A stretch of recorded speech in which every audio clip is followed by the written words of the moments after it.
Alors, on se retrouve ce matin. C'est la séquence du matin avec ma tête pas réveillée et pas encore douchée. Du coup, j'ai tricoté. J'aime beaucoup. C'est pas super gai, bon, c'est pour l'hiver, hein, mais j'aime beaucoup ces accords de couleurs.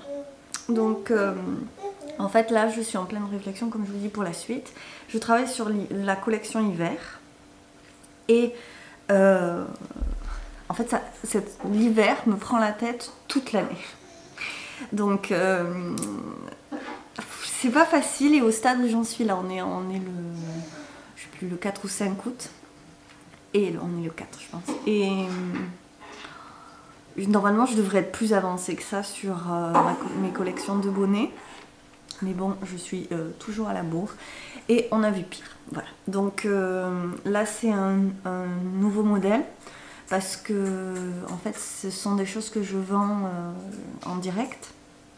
Et je veux quand même proposer des choses nouvelles aux personnes qui me revoient tous les ans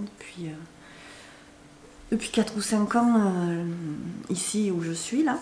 Et du coup, moi je me pose plein de questions cette année.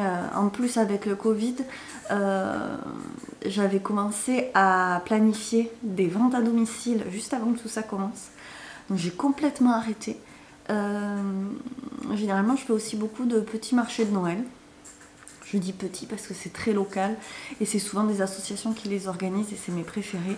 Parce qu'il y a toujours une bonne ambiance et que les gens sont sympathiques. Voilà, c'est très local et bon, j'affectionne ce genre de choses. C'est moins tout commercial, mais puis souvent je travaille bien parce qu'en fait finalement les gens arrivent à avoir des rapports les uns avec les autres, j'arrive à communiquer. Et dans ce que je fais, c'est important aussi de savoir qui fait, d'où ça vient, comment c'est fait. Voilà. Ensuite, j'ai travaillé sur des choses, des impulsions. Et comme je fais toujours 50 000 trucs en même temps, mes impulsions, ça donne pas toujours quelque chose. Alors j'ai fait des essais, vous voyez. Donc ça, c'est des essais de punch needle. C'est quand même une technique que j'aime beaucoup. Même si je suis pas pro du tout dedans. Et là, je voulais faire des petits essais pour faire des broches. Bon, alors la broche, c'est une récréation pour moi, la broche. Donc j'en ai déjà pas mal que je fais avec toutes mes chutes de tissu et plein de boutons de récupération. J'accorde les couleurs et je fais des petites choses qui m'amusent. Et là, je trouvais quand même ça très joli. Alors j'avais fait des petites fleurs un peu stylisées. Et c'est la bordure qui va pas trop. Et bon, faut que je réfléchisse parce que le truc avec le punch needle, c'est que la punch needle, c'est que c'est quand même épais. Bon, vous voyez ça. En ce moment, en fait, je suis dans les expérimentations et du coup, il n'y a pas grand chose qui avance. Et comme là, je viens d'avoir mon coup de barre mensuel, c'est dur. Et aussi, on est censé partir en vacances, enfin on part en vacances, mais du coup il va falloir que je mette tout ça en pause. Et là, déjà que ça a du mal à s'organiser dans ma tête, là, tout se bouscule. Donc en ce moment, il n'y a rien qui avance concrètement du coup, parce que je fais quelques petites expériences. Il y a des choses qui attendent, comme les éco-prints. Et je réfléchis à ce que je vais vouloir en faire pour en créer d'autres. Et au niveau de la punch needle, j'ai plein d'autres idées aussi. Et il faut que je puisse poser et que je sélectionne. Ensuite, on se fait une petite semaine tous les 3. Ensuite, je rentre et on s'y remet. Et puis voilà.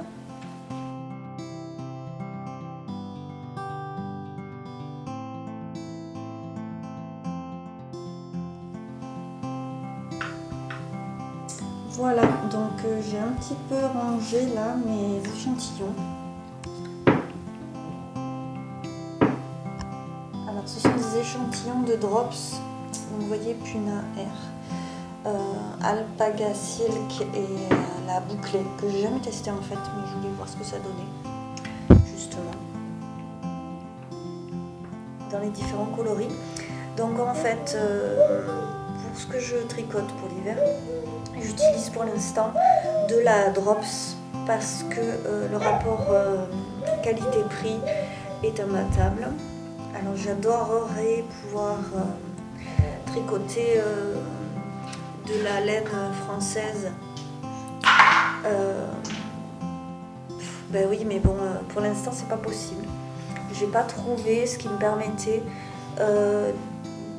d'avoir un prix de vente accessible à ma clientèle en fait. Il faut faire des choix aussi comme dans ce genre-là. Et pour l'instant j'en suis là, mais je cherche toujours aussi un partenariat avec un vendeur de laine en fait, avec même un revendeur. Ou directement une marque. Après, je suis pas toujours à l'aise avec ce genre de choses, donc ça prend du temps et pour l'instant on fait comme ça.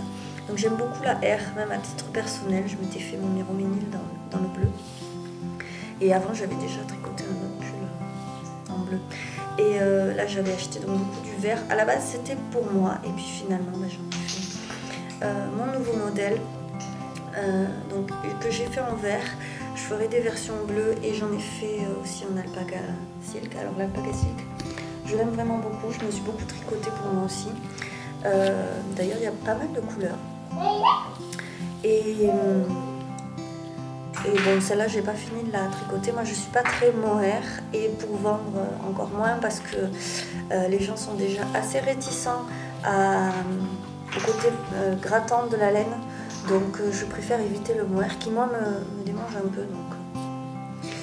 L'alpaga bouclé, du coup, comme je vous disais, j'ai encore rien fait, mais je voulais voir ce que ça donnait. J'ai des idées qui peuvent être pas mal.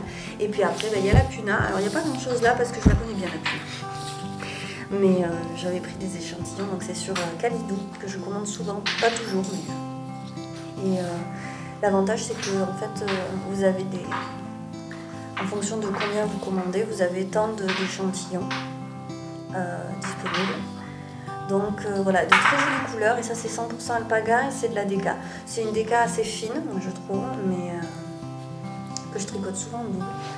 Voilà, donc mes petits échantillons, au moins ça c'est fait, je sais ce que j'ai, c'est clair, je vais ranger ça, et c'est déjà une bonne chose de faite.